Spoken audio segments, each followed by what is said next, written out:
definisikan dulu food crisis. Food crisis ini sebenarnya definisinya kalau menurut FAO adalah apabila kita sampai dengan beberapa waktu tidak dapat menemukan pangan gitu ya. Insya Allah Indonesia jauh dari keadaan demikian. Tetapi selalunya Bapak Presiden mengingatkan kita semua bahwa kita harus persiapkan kondisi-kondisi yang memang akan terburuk terjadi. Misalnya apabila terbatasnya pasokan pupuk, terbatasnya pasokan gas, energi, atau krisis di bidang keuangan. Jadi kita semua diminta untuk mempersiapkan. Sehingga kalau kita lihat hari ini sebenarnya beberapa produk yang masuk dalam Perpres 66 2021 tentunya kami monitor dengan cermat. Dan sampai hari ini alhamdulillah ketersediaannya semua tercukupi. Demikian, Mas. Oke, baik. Anda mengatakan ketersediaannya sampai hari ini tercukupi begitu ya. Kalau kita bicara ketahanan ketersediaannya sampai kapan sih Pak Arief menurut Anda? Jadi ketersediaan ini memang kita sedang tingkatkan. Beberapa hari terakhir kami berdiskusi intens dengan Kementerian Keuangan dan juga dengan BUMN, utamanya di bidang pangan, kemudian Kementerian BUMN, untuk menyiapkan anggaran berapa yang akan kita tetapkan sebagai cadangan pangan pemerintah. Saat ini yang dicadangkan itu kita punya hanya beras, dan itu stoknya hari ini sekitar hanya 730.000 ton. Ke depan kalau diskusi-diskusi termasuk dengan Pak Andi Akmal sebelumnya, kami memang meminta anggaran ini agar ditingkatkan sehingga Perpres 66 2021 yang menyebutkan bahwa Badan Pangan Nasional yang menentukan, merumuskan berapa cadangan pangan pemerintah untuk komoditas strategis.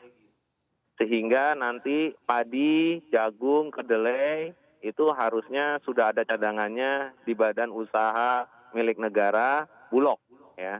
Sedangkan yang sisanya itu ada di ID Food atau RNI yang memang kita siapkan untuk yang commercial type.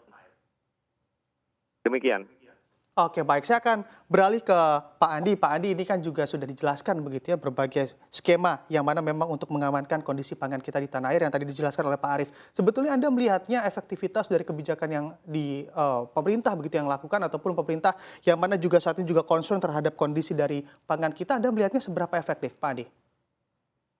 Yang pertama saya kira ini alarm ya, peringatan untuk kita bahwa pangan ini sangat rentan ya. Kedepannya kita ingin persediaan ketahanan pangan kita itu sampai 6 bulan sampai 1 tahun ke depannya ya.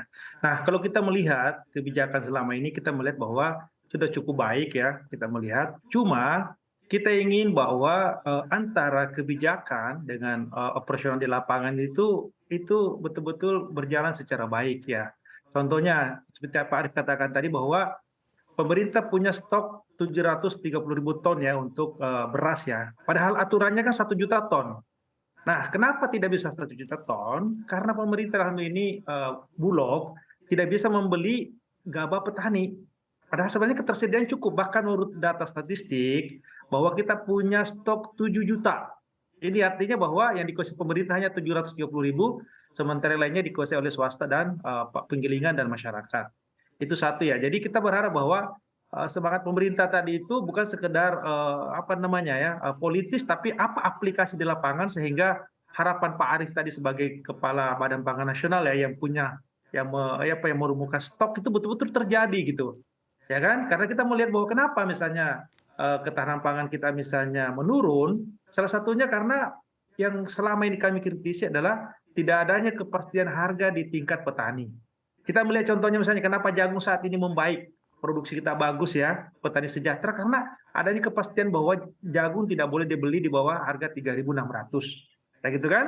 Nah, saya kira yang lain juga misalnya ya hubungan dengan Australia tadi misalnya daging ya, daging sapi kita ataupun pangan hewani kita. Saya kira ini kita akan kuat juga bila saya katakan tadi adanya kolaborasi yang baik antara pemerintah, BUMN dengan rakyat kita ya, sehingga rakyat kita ini mereka cuma berpikir bagaimana berproduksi, sementara sementara harganya sudah ditentukan oleh dan sudah ada kepastian harga dari pemerintah gitu.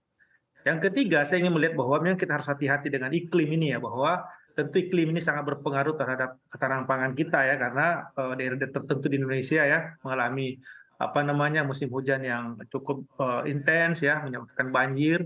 Tapi saya berharap dengan koordinasi yang baik antara Bappenas dengan kementerian lain, daerah-daerah yang mengalami masalah iklim ini kan sebenarnya bisa bisa diatasi dengan daerah yang lainnya pada saat ini sedang panen. Jadi sebenarnya yang jadi masalah selama ini di negara kita adalah masalah distribusi tata niaga pangan kita sebenarnya. Saya mengatakan bahwa sebenarnya stok kita cukup, cuma tata niaganya, pengaturannya.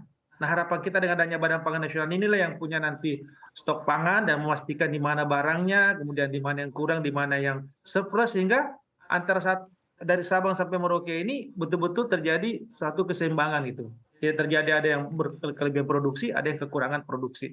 Seperti itu, Mas. Oh,